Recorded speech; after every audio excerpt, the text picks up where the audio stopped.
अस्सलाम वालेकुम स्टूडेंट्स। अच्छा, आज का हमारा टॉपिक है reflection of sound.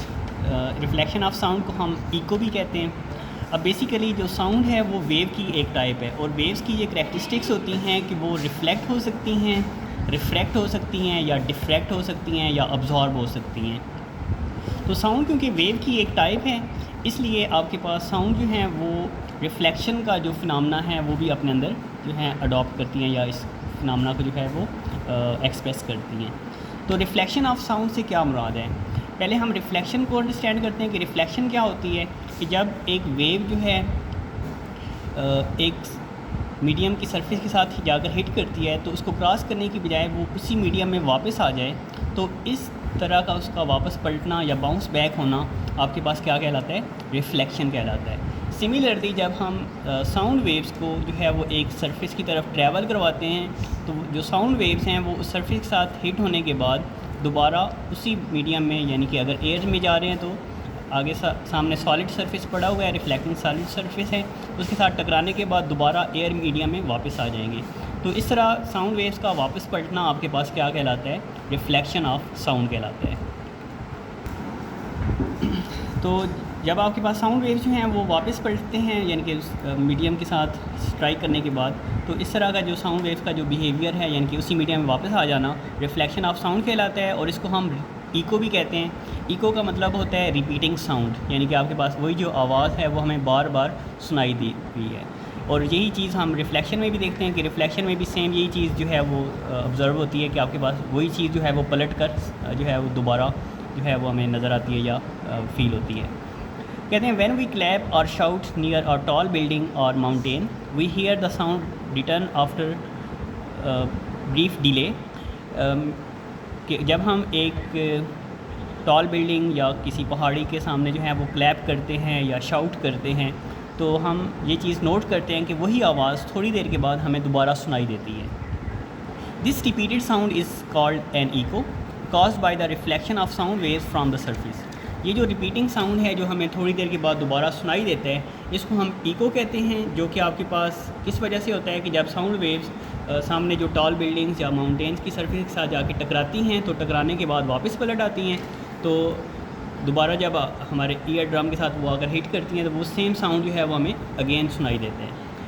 When sound waves hit a surface and bounce back into the same medium, the phenomena is called an echo और रिफ्लेक्शन ऑफ साउंड। जब साउंड वेव्स जो हैं वो एक सरफेस के साथ टकराएं और टकराने के बाद जो हैं वो उसी मीडियम में वापस पलट आएँ, तो इस फिनोमेना को हम इको या रिफ्लेक्शन ऑफ साउंड कहते हैं। अब जो रिफ्लेक्शन या जो इको है, इसको सुनने के लिए या इस फिनोमेना को जो है वो ऑब्ज़र्व करने के लिए एक कंडीशन है। वो कंडीशन क्या है कि एक तो हमें जो टाइम है उसका ख्याल रखना पड़ता है कि हमारा जो ब्रेन है वो 0.1 सेकंड तक उस आवाज़ को रिटेन रखता है। मतलब सेम वही साउंड, यानी कि हमें दोबारा अगर सुननी है तो उस साउंड का 0.1 सेकंड के अंदर अंदर वापस पलटना लाजमी है। अगर वो उससे डिले हो जाता है या उससे जल्दी जो है वो आ जाता है, तो इसका मतलब ये होता है कि आपके पास जो साउंड है वो क्लियर रिफ्लेक्शन नहीं होगी, और अगर डिले हो जाता है तो फिर साउंड अब्जॉर्ब हो जाता है, मतलब वो सेम साउंड जो है वो वापस नहीं पलटेगा।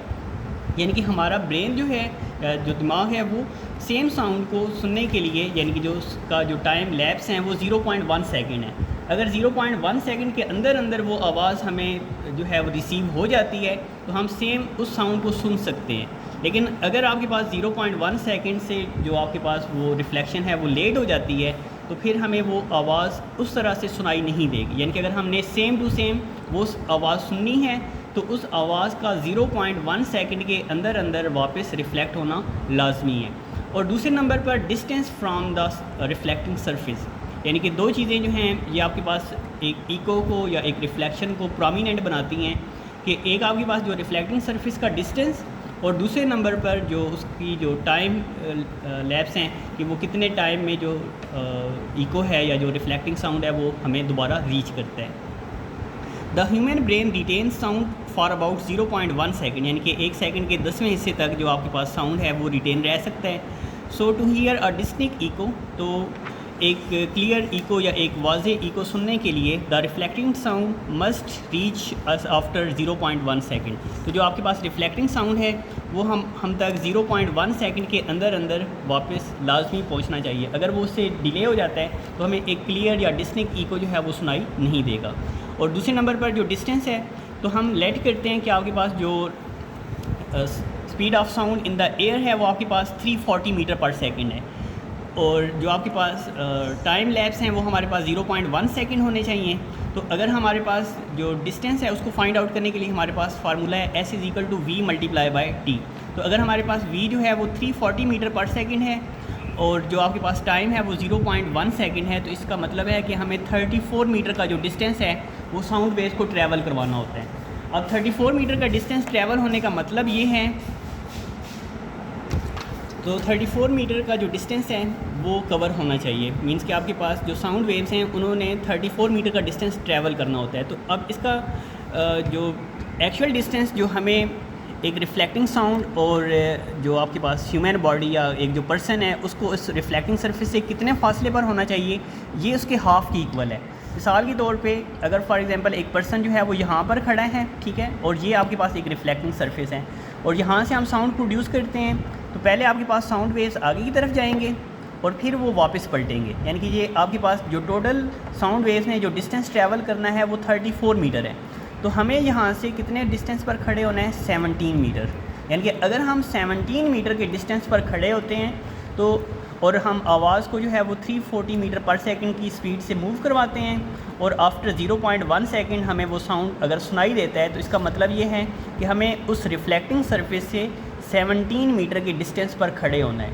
अगर हम 17 मीटर के डिस्टेंस से कम खड़े होते हैं तो आपके पास जो रिफ्लेक्टिंग सरफेस हैं वो बहुत तेज़ी से साउंड को रिफ्लेक्ट करेंगी, जो हमें डिस्टिंक्ट या क्लियर इको जो है वो सुनाई नहीं देगी। यानी कि वो आवाज़ जो है वो बहुत शार्प वे में हमारे ऊपर से गुजर जाएगी या हमें वो एक क्लियर इको जो है वो सुनाई नहीं देगी। और अगर हम इस फासले को ज़्यादा कर देते हैं, मतलब हम 20 या 25 मीटर के फासले पर खड़े होते हैं, तो फिर हमारा साउंड जो है वो हो सकता है उस सरफेस तक जो है वो रीच ही ना करे, या अगर उधर से बाउंस बैक होकर वापस आता है तो वो हो सकता है हमें अप्रोच ना करे।